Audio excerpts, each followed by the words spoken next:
Greetings, my friend. We are all interested in the future, for that is where you and I are going to spend the rest of our lives.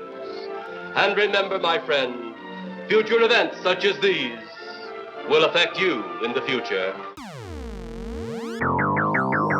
Hello, and welcome to every single sci-fi film ever. I'm Aisha Khan. Today we'll be talking about a film that was initially released in 1957 and could have slipped into obscurity. The film is Plan 9 from Outer Space, directed by Edward Wood Jr., otherwise known as Ed Wood. The film regained interest in 1980 when the Golden Turkey Awards named it and the director as the worst film and director of all time. We're going to speak to two fans of the film who will help us unravel why it isn't potentially the worst film of all time. So on to these wonderful guests. Mark Bold is Professor of Film and Literature at the University of West England, Bristol. He has written/edited extensively about science fiction. Welcome back to the show, Mark. How are you doing? I'm good, thank you. Good to be back. Joining Mark is Rodney F. Hill, who's Professor of Film at the Lawrence Herbert School of Communication at Hofstra University. He has written extensively about film. Welcome to the show, Rodney. How are you? Thank you, Aisha. I'm doing well. It's a pleasure to be here. Wonderful. Now, this film has one hell of a reputation. It is potentially Ed Wood's most famous film.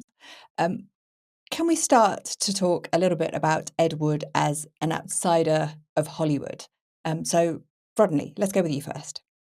Well, yes, Ed Wood really came into Hollywood by way of commercial productions and also was working as an extra on some films, but sort of always saw himself somehow infiltrating the Hollywood system, I think. But there really was no place within the established film industry for somebody like Wood. And so he's definitely on the low end of the independent production segment of the film industry.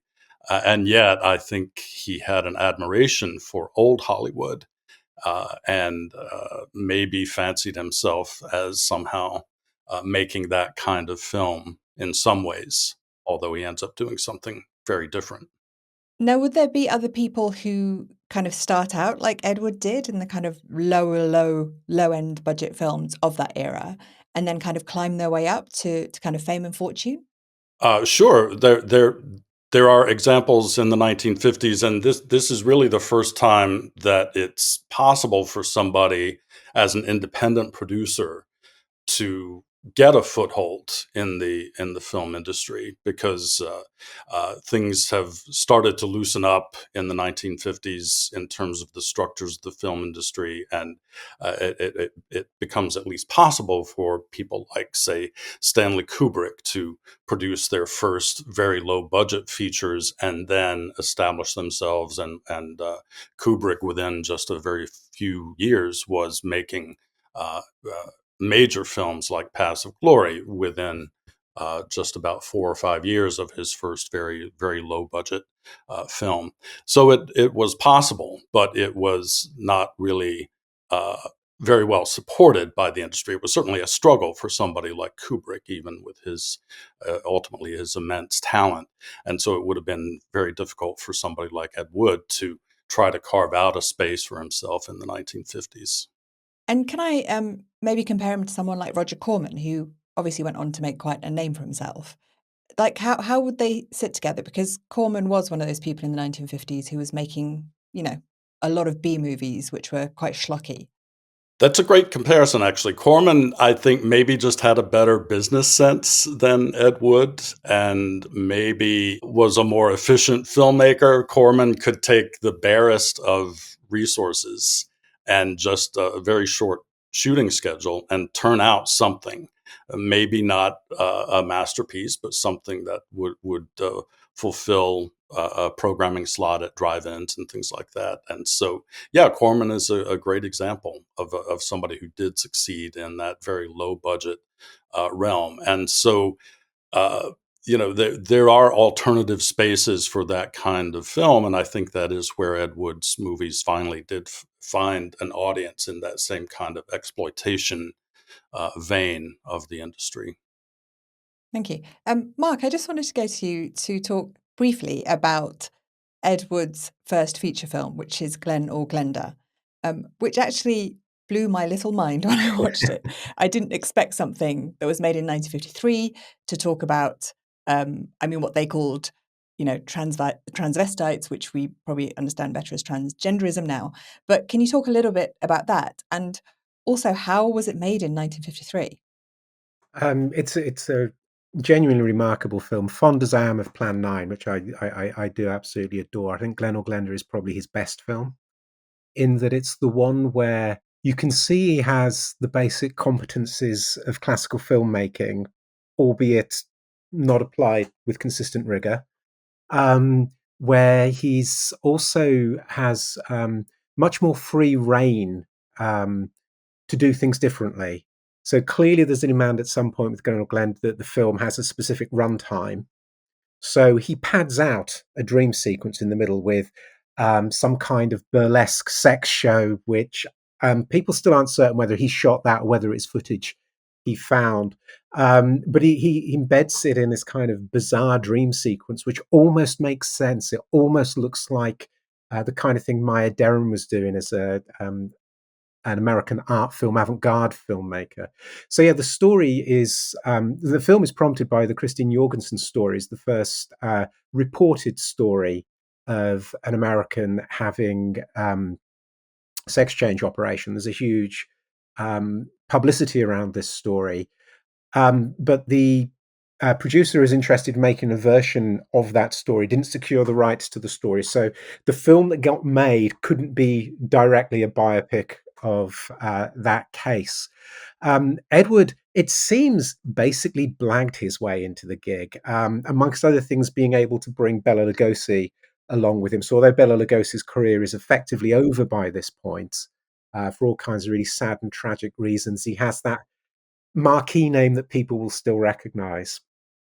And Edward's own cross-dressing obviously feeds into the film. It's a kind of semi-autobiographical meditation in some way.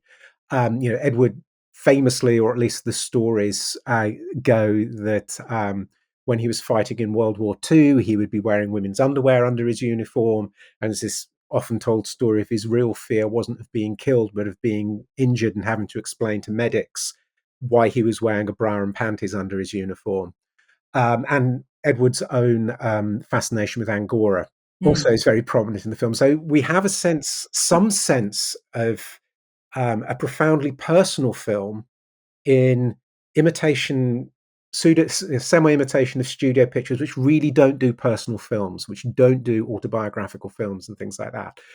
And because of his own experience, he presents this film, which is tremendously sympathetic to transvestites, transsexuals, and despite a bit of protestation, also towards queer people more generally, which is I was thinking about this when I was rewatching it, and we have Psycho, 7 years later, which can only depict transvestitism as some kind of psychotic derangement.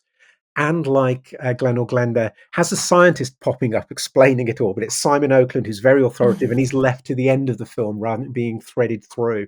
So there is a tradition of exploitation filmmaking which justifies its prurience through being educational. So it's warning about drugs or sex or things like that, and drawing people in with prurience and the pretense at education, which this film also connects to.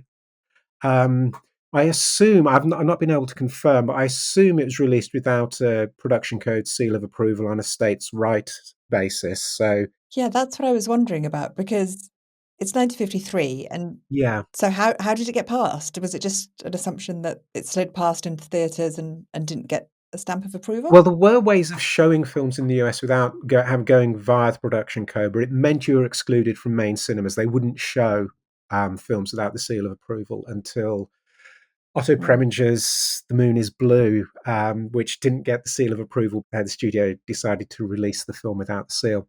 And if you're releasing a film on a states' rights basis, you're not really going through a conventional distribution circuit either. You're basically finding someone in each state who's willing to pay you a fixed sum for the film, and they get all the takings. It's normal, and it's so Mm. crude. It's normally done on how many feet of film they're buying. It sets the price.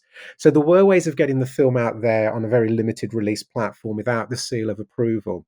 When it was submitted to the BBFC in the UK in 1958, I think it was just refused a certificate, so it wasn't shown in the UK. I would add that in 1953, a couple of things had happened in recent history then to maybe open things up for a film like this.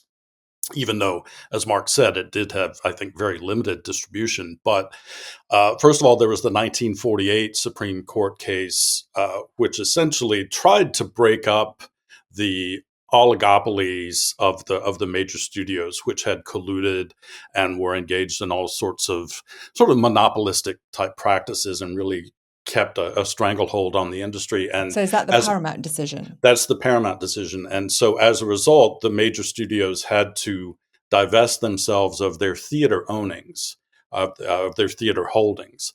But they kept the distribution arm of the business, which is really where the power is in terms of getting movies into theaters. But this did open up more freedom for independent theater owners around the country to show more non-studio product. And so I think that created a little bit more freedom in terms of allowing independent films to find a place on screen. And then in 1952, you have another Supreme Court case, the so-called Miracle case, which basically determined that motion pictures were protected under the First Amendment in terms of freedom of expression. That had not been the case up until 1952. There was an earlier Supreme Court case in 1915 where the court ruled that motion pictures were a business pure and simple, and that they were therefore not covered. So this is really where the production code came from as a way for the industry to protect itself against state by state censorship. So you're starting to see things open up a little bit, even though the production code is still there, as largely as a matter of PR for the studios to say, see, we're watching out for the morality of America's children. We're not going to show you anything that's inappropriate. Okay, thank you so much for that.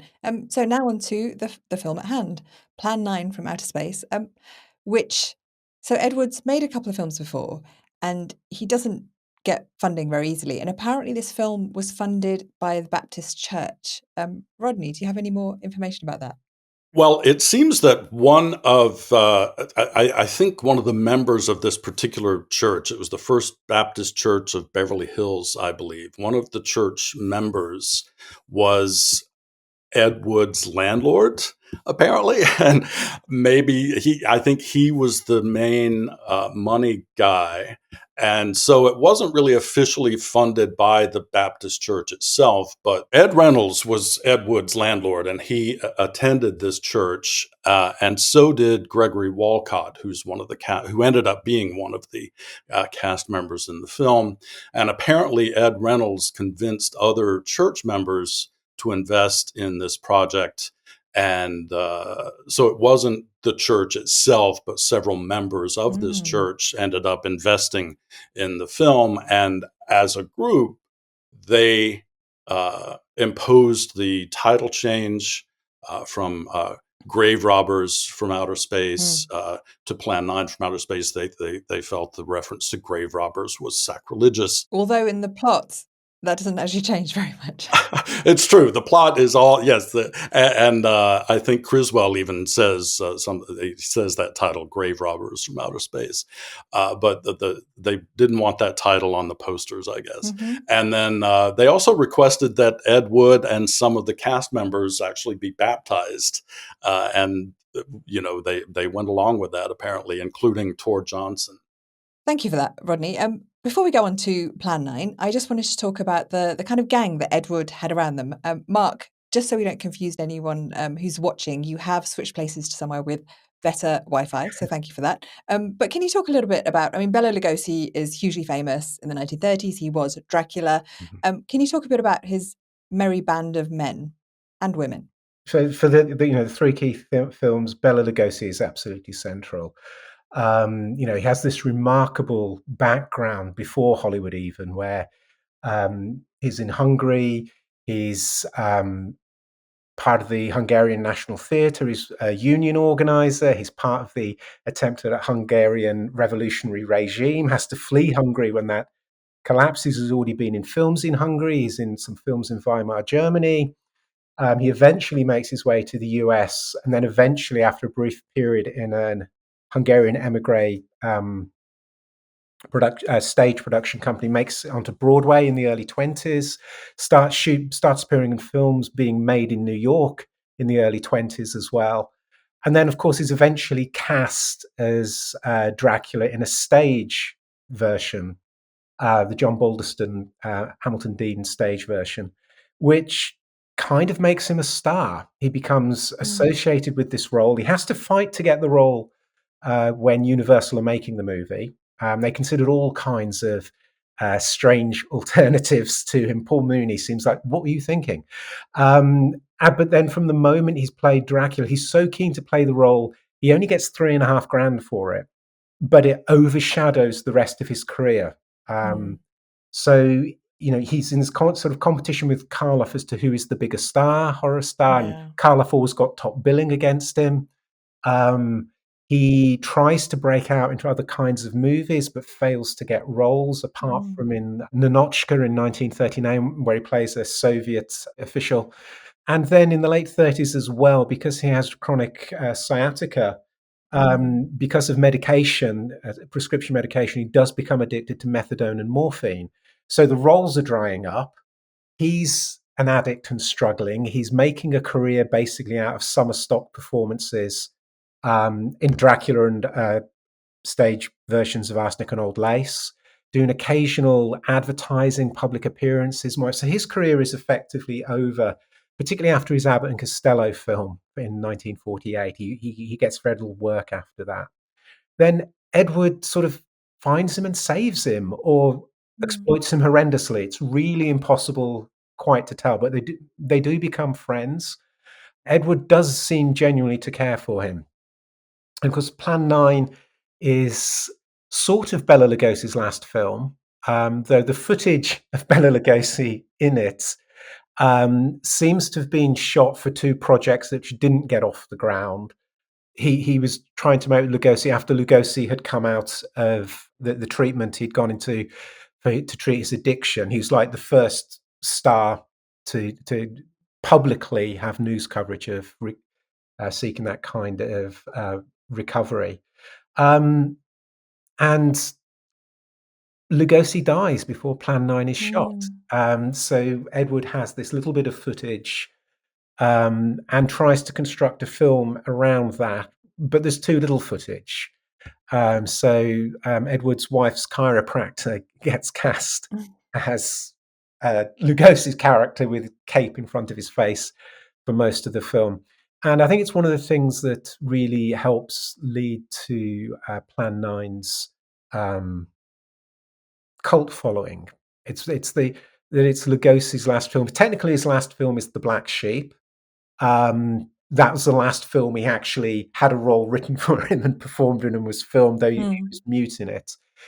Tor Johnson, the Swedish wrestler, was also in The Black Sheep, so he has the distinction of being in more of Bela Lugosi's last films than Bela Lugosi actually was. The kind of group of people who gather around that as well. We have some, actors with pretty substantial careers in here, like Lyle Talbot. The Baptist, he goes on to quite a substantial acting career as well. He becomes friends with Clint Eastwood and is in like 3 Clint Eastwood movies in the 70s. So and then Vampira, who'd been this first sort of TV late night horror movie host for 1 year in Los Angeles, but nationally syndicated through I think it's the ABC network. She plays Vampira. She'd been a model. She'd been fired by Mae West back in 1944 from Mae West's Broadway play about Catherine the Great. Catherine was great, sorry, for upstaging Mae West. We have Bunny Breckenridge, who plays the boss of the alien invaders back on the metal Saturn mothership planet, The whatever mothership. that is, does this wonderfully third-rate Noel Coward delivery of lines. He is clearly reading off a script in front of him. The actor who plays Eros is again in this kind of wonderfully camp mode as well. So there's a lot of people, some of whom, do have professional competence in front and behind the camera. Just making a film too quickly for too little money with a director who doesn't necessarily have the patience to live up to the best of what he can do. And also the amazing Criswell, who starts the film off. Those first few scenes of Criswell speaking to the camera. But again, I think reading off a teleprompter, he doesn't look like he's looking at me. He looks like he's just kind of slightly looking past me, which is such a small difference because I feel like it would have been far more intense if you get the feeling someone's looking straight at you. I think what makes it different to a lot of the other kind of B movies and schlocky films that I've seen in the 50s is there is style there. Okay, is also an ineptness there, and I do understand why it was voted the worst film of all time. I'm not going to say that it's complete. Well, although Rodney, you might disagree, but there is style there which is unusual, I think, considering it is supposedly the worst film of all time.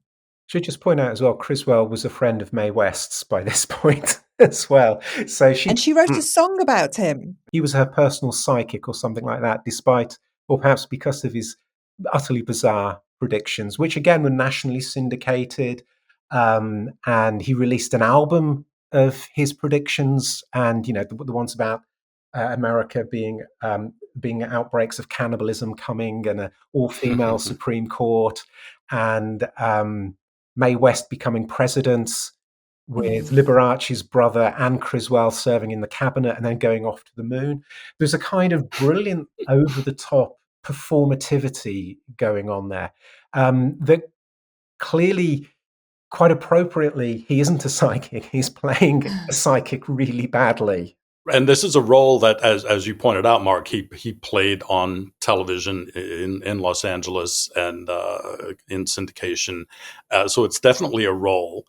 He claimed that 87% of his predictions were accurate, which of course is another false claim. Curiously, the introduction that he provides in the film is the trademark introduction for his broadcasts. We are all interested in the future, for that is where you and I will spend the rest of our lives. This was sort of his TV introduction. And so I think it would have been quite familiar to anyone watching the film at the time. He's definitely got something about him. I don't know what it is, if it's just because he knows he's flamboyant and he's over the top. That line originates, and I corroborated this because it was on Wikipedia, in 1939-1940 World Fair. General Motors depicted 1960, and that line of we're all interested in the future, for that is where you and I are going to spend the rest of our lives, is from that film. Wow. Let's go on to Plan 9. And Rodney, what is Plan 9? Well, I think Plan 9 is a pastiche of many different media and genres. It draws from science fiction. It draws from classic horror films. It draws from television aesthetics of the 1950s. It draws from comic book stories. It's really sort of a mishmash of different approaches.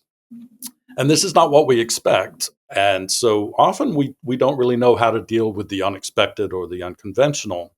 And it's very easy to write it off as simply being bad. Now, I won't argue that against the idea that there is a certain ineptness to this. I mean, Wood famously almost never did retakes, if ever.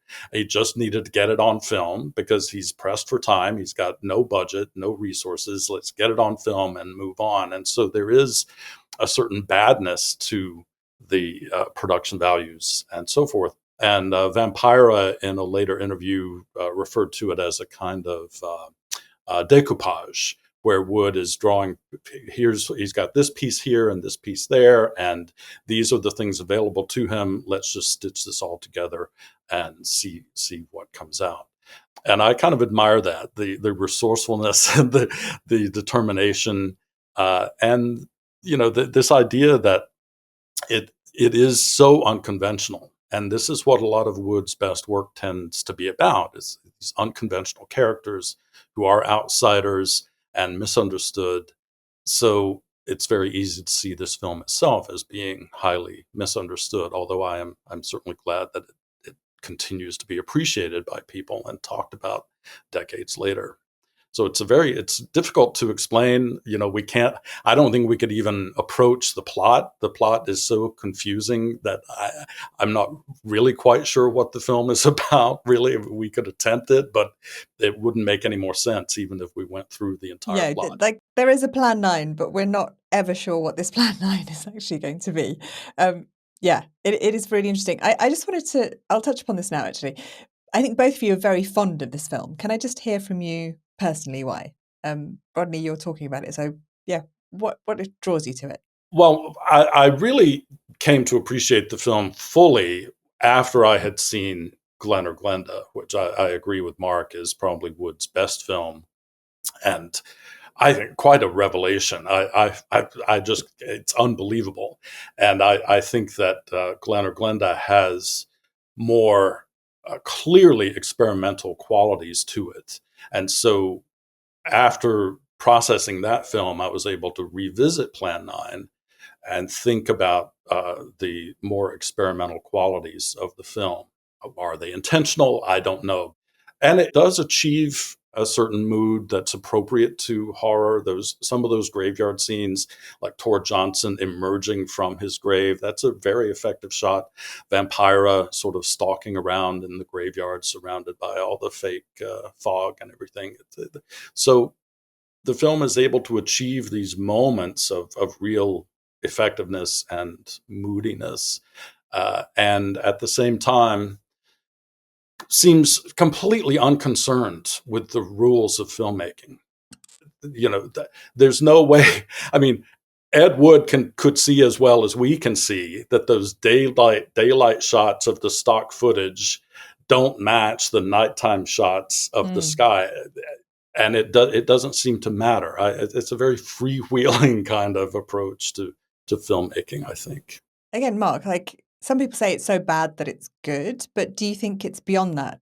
Oh, yeah. I mean, certain part of it's just autobiographical. I remember seeing it for the first time, and it was that kind of at that time where I'm trying to self-educate myself about film. I'm interested in film, but I'm not allowed to go to university to do film studies. But Channel 4 exists. I've grown up with a lot of classical Hollywood, because that used to be shown on television in this country. I did silent movies and things like that, and foreign language films.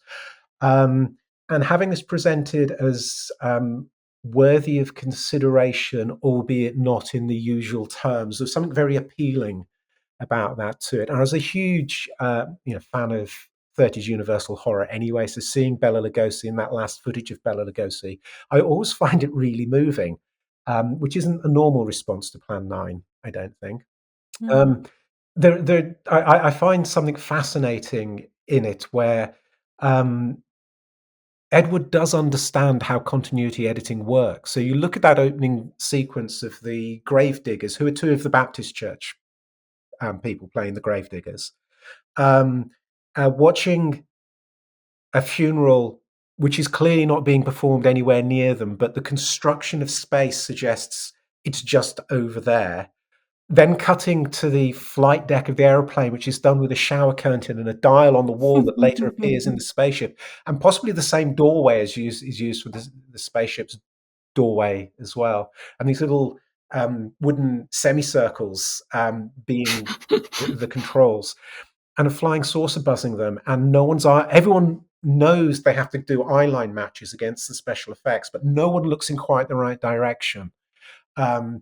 And there's confusion about what time of day this is happening, because they talk about it being the dusk of life, that night's falling at the cemetery, but also it's broad daylight and someone on the ground at the control tower will be asleep this time of morning. The gravediggers have gone to start their work, which should be filling in the grave, but clearly they're digging a hole, not filling a hole. Then Vampira appears, what clearly is a stage set, but everyone's looking in the right direction. So it's stitched together the way continuity editing should be, but it also never quite matches. And there's something in there, I think, that's in a way, it is like trying to make sense of art cinema, where you're having to be that little bit more active in your thinking and engagement to try and make sense, to process this contradictory information, or complex information, whilst also on another level realizing that, no, this is never going to make sense. This is just quite badly done. And there's somewhere in the gap between those two things, I think, where a lot of the love and enjoyment comes from. Yeah, absolutely. I don't think anybody would look at a film that is clearly marked as being experimental. Say, Chien Andalou, the Buñuel and Dali film from 1929. Nobody would look at that film and say, well, these scenes just don't make any sense together. No, they don't, right? It's a very dreamlike construction, and I think some of Wood's best work has this dreamlike quality to it. And he clearly he had to be aware of the international art cinema, which was really on the rise in the early 1950s and becoming more popular here, and certainly was aware of the American avant-garde, people like Maya Deren and Kenneth Anger. If you watch Glen or Glenda, there's no way he's not aware of their work, right? So I think that we have to sort of approach the film with a very open mind and just see what the film is offering us. And no, it doesn't make sense and things don't always fit on. But as you point out, Mark, he clearly is aware of the rules of continuity. And if you look at Bride of the Monster, it's a very conventionally made film, and he just generally follows all the rules of continuity there. I think one of the striking things about it as well is it doesn't have a protagonist. We're so used from classical Hollywood to films having that kind of protagonist. And again, it's a kind of spurious comparison, but when Battleship Potemkin came out, a lot of the initial reviews complained that it didn't have a story. And what they meant was it didn't have a protagonist. So again, we have, not on the scale of the 1905 attempted Russian Revolution, on a much smaller or a much larger scale, I'm not sure, this alien invasion going on in Los Angeles. And of course, that has to be a collective story. But again, whether it's a collective story because out of some kind of deliberate thinking or by accident or some combination of the two is just impossible to pin down.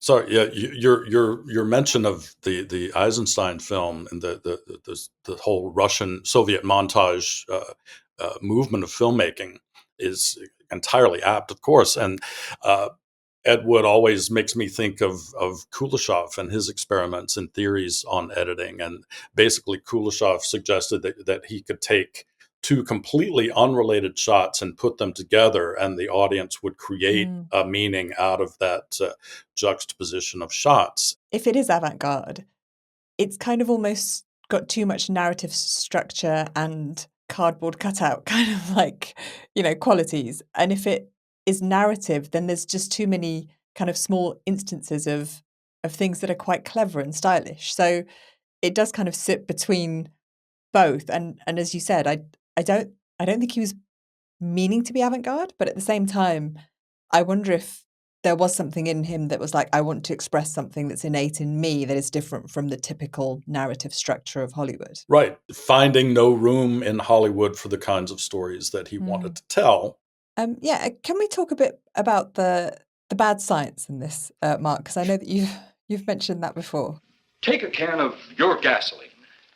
Say, this can of gasoline is the sun. Now, you spread a thin line of it to a ball, representing the earth. Now, the gasoline represents the sunlight, the sun particles. Here we saturate the ball with the gasoline, the sunlight. Then we put a flame to the ball. The flame will speedily travel around the earth, back along the line of gasoline to the can, or the sun itself. It will explode this source and spread to every place that gasoline, our sunlight, touches. Explode the sunlight here, gentlemen. You explode the universe. As if saying it with conviction can make it be persuasive. But that's precisely the way science works in movies. You say it quickly enough and with enough authority, people will believe it is possible to reverse the flow of reverse the polarities of the neutron flow, as John Pertwee always used to say as Doctor Who. A line that means nothing, but said with sufficient authority, is just kind of slipped into the wrong mode of authority. To explain to the stupid minds of the Earthlings, obviously he has to treat his children. But for an audience watching it, no, deliver it with greater seriousness, less metaphorical explanation, something convincing, and they might believe you. And at the same time, we've also got the very traditional, for this time, conventions of suburban life. The hero and heroine are sitting on their patio. They're threatened by this potential, absolute whatever it is that's going to annihilate the earth.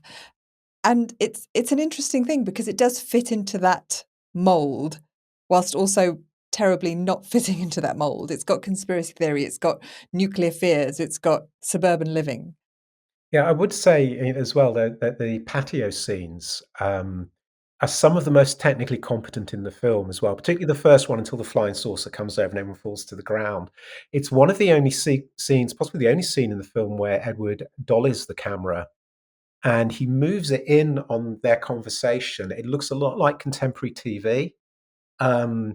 It's like he has the opportunity to move a camera, so he knows that'll add some variety to what he's doing. It's a really long take, which of course is again going against dominant Hollywood norms. Even if TV norms are more accepting of that, studio-based drama is more accepted of that.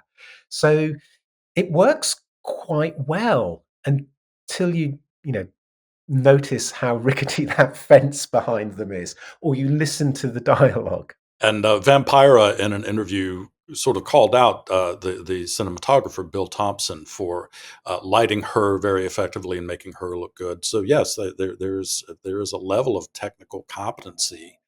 Okay, I now want to go to the title that Edward and the film earned in 1980, which was the worst film of all time and the worst director of all time. And this was because a book was released in 1978 called The 50 Worst Films of All Time, and it was not included. So loads of people wrote in to say, how dare you not include this film? But that, as far as I understand it, is what gave the film its fame today. Is that accurate? As far as I understand it, it had been playing late night since the early 60s on TV, so it was known as that kind of graveyard, if you'll excuse the expression, slot filler. And the book that came out in the 70s, I gather it had a write-in page at the back for you to send in suggestions. I've not seen that book. When the Golden Turkey Award book comes out in 1980, which is what makes these declarations, it seemed to galvanize enthusiasm for the film in a way that it had existed, but really multiplied it. It brought a level of fame to it that it hadn't previously had, and which then leads to odd things like colorized versions, a 3D post-production 3D version in the early 2000s, attempted sequels, spin-offs. There's an episode of Teenage Mutant Ninja Turtles called Plan 6 from Outer Space and things like that. So it does kind of get a greater purchase in popular culture from that moment on. Harry Medved, one of the authors, refers to Plan 9 from Outer Space, Bride of the Monster, and Glen or Glenda as classics. And I just want to quote very briefly.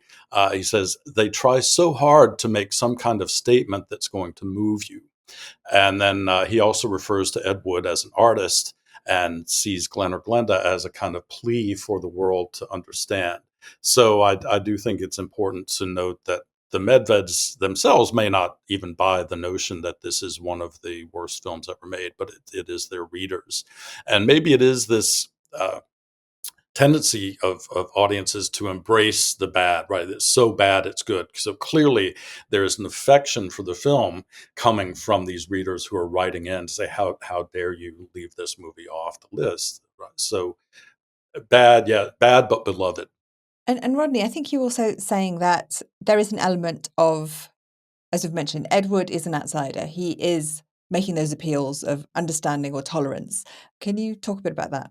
Well, yes. I mean, some of Ed Wood's defenders, maybe myself included, maybe we go too far, perhaps. And I've seen interpretations of these films where the writers suggest that Ed Wood is offering themes of universal love and unconditional love, and to me, that's going a bit too far. I don't necessarily find that in there, but I mean, Wood clearly was an outsider in many ways. Some of the monologues in Plan 9 are about understanding and acceptance.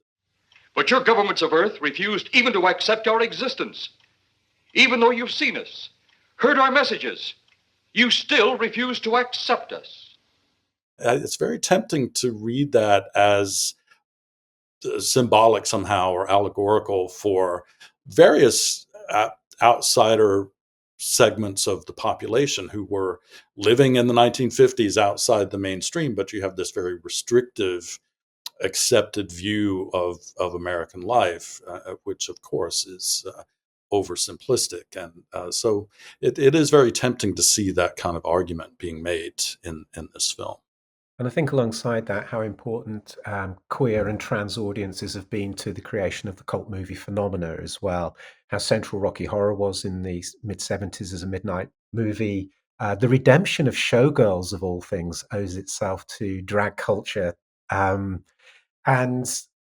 precisely those bits in Plan 9 that can be read in multiple ways, and the kind of queerness through it, running through it, of some of the characters, some of the camp performances, and the actual performers as well. They do invite that much more open reading of meaning. Absolutely. Rodney, you also said that there's, aside from this being a cult film, there's a bit of a cult around Ed Wood. Well, oddly enough, yes, it's hard to tell if they still exist, but there was a Church of Ed Wood, a registered religion, and they still have a website, but it hasn't been updated since 2016. So I don't know what that tells us. But That was a tough year. yeah, yes, it was. I suspect it's really just an extension of very serious fan admiration for Wood. And I do think that genre films can serve, certainly many scholars have suggested that genre films serve a kind of mythological function. And we can find useful mythological structures in Ed Wood's films. So to me, it's not completely out of left field to think about them in a mythological or religious way. I do suspect that the whole enterprise of the Church of Ed Wood is somewhat tongue-in-cheek. So in regards to the juxtaposition of a film like this, which can be rickety at times, and do you prefer it to some of the larger blockbusters where you know exactly what's going to happen, but is really slick? Absolutely. For something else I'm working on at the moment, I've just had to watch a bunch of the larger budget space exploration films made in the US in the 50s, and things like Conquest of Space and things like that. And they're just so boring.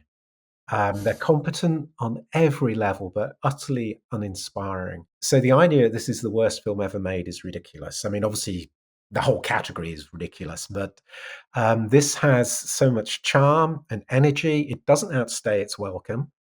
So many films I leave nowadays think, well, that could have been a good half hour shorter and would have been better. This is just seems to be the perfect length for what it wants to do and what it can do.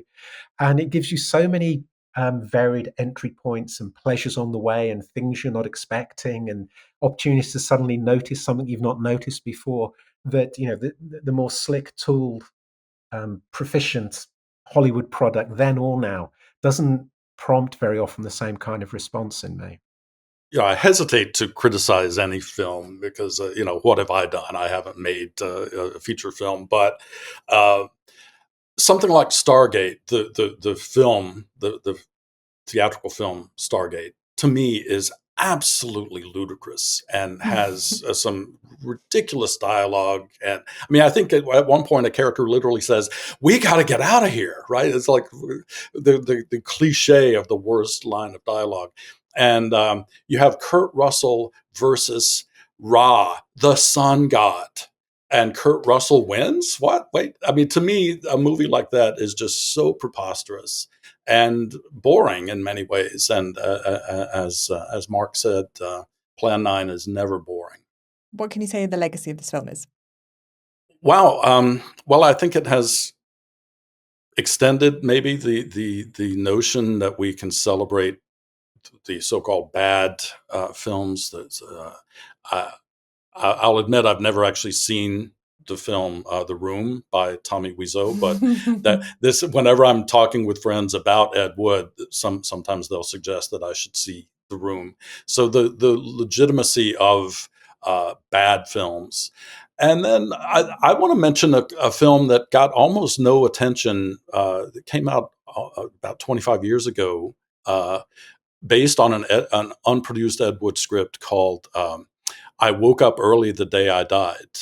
I think it's marvelous. It's just a marvelous film, and it opened in New York and immediately tanked, and I don't think it's been seen or heard of since. I don't even know if it's still available, but it's a marvelous film. It certainly had a DVD release because it's. Oh, good. I'll have to look for that. Mark, more on the legacy? Well, I think absolutely key is that the way it fed into the development of cult movies and fandom and being able to enjoy films that are not conventionally good and that actually being legitimated. 11 years ago, when the Bristol Bad Film Club was founded, which is partly responsible for The Room being such a big hit in the UK, this organization as well, they asked me to introduce their first screening, and it was Plan 9. And I sat down and watched it on my own.